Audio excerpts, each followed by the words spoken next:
السلام علیکم، میں ہوں تہمینہ یاسمین محمد اور میرا یہ ویڈیو میسیج چکوال عوامی فورم کے لیے ہے کیونکہ میں ان کی توجہ ایک اہم معاملے کی جانب مبذول کروانا چاہتی ہوں۔ واقعہ یہ ہے کہ کچھ ہفتے پہلے ایڈوکیٹ عتیق الرسول صاحب نے ایک کیس جیتا اور اس کیس کی جیت کی خبر سوشل میڈیا پر شیئر کی۔ اس خبر میں انہوں نے نہ صرف مدعی مقدمہ کی شناخت ظاہر کی بلکہ متاثرہ بچی کی شناخت بھی ظاہر کی، جبکہ اپنے کلائنٹ یعنی ملزم کا نام مکمل طور پر صیغہ راز میں رکھا۔ عتیق الرسول صاحب نے یہ نہیں سوچا کہ وہ بچی چونکہ ابھی نو عمر ہے، اس کی ابھی پڑھنے لکھنے کی عمر ہے، تو کل وہ جب کسی کالج میں جائے گی، ابھی تک وہ بچی کسی کالج میں نہیں پڑھتی ہے، اتنی چھوٹی ہے، تو کل جب وہ کسی کالج میں جائے گی تو اس سے کیا سوالات کیے جائیں گے، یا کل وہ کسی یونیورسٹی میں جائے گی یا کہیں نوکری کرے گی تو اس سے کس قسم کے سوالات پوچھے جائیں گے، یا اگر وہ کوئی ہنر سیکھنا چاہتی ہے تو اس سے کس قسم کے سوالات پوچھے جائیں گے، یا کل کو اس کی شادی ہوتی ہے تو اس کو کس قسم کے سوالات کا سامنا کرنا پڑے گا، یا بچی کو بھی چھوڑیں اس کے والد سے آج لوگ کس قسم کے سوالات پوچھ رہے ہوں گے،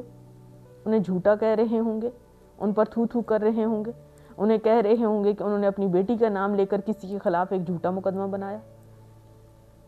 تو یہ نہ صرف I'm sorry to say women rights کی وائیولیشن ہے بلکہ یہ ہیومن رائٹس کی بھی خلاف ورزی ہے۔ اس بچی کے حقوق کا تو خیال نہیں رکھا گیا لیکن اس کے والد کے حقوق کا خیال بھی نہیں رکھا گیا، حالانکہ ابھی تک سپریم کورٹ آف پاکستان سے کوئی فیصلہ نہیں آیا۔ اس لیے میری چکوال عوامی فورم کے تمام ممبران سے دست بدستہ گزارش ہے کہ سب سے پہلے اس خبر کو سوشل میڈیا سے ہٹوائیں اور اس کے بعد اس بچی کی قانونی داد رسی کے لیے اسے کوئی اچھا سا وکیل فراہم کریں جو کہ اس کی سپریم کورٹ میں نمائندگی کرے، کیونکہ اس کے والد تو اب بھی اپنے بیان پر قائم ہیں کہ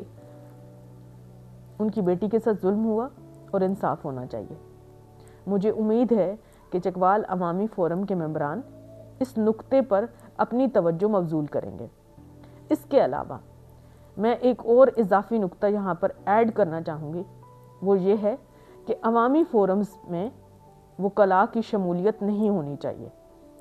سوائے لیگل ایڈوائزر کے۔ اس کی وجہ یہ ہے کہ عدالتوں میں وکلاء sorry to say once again اپنے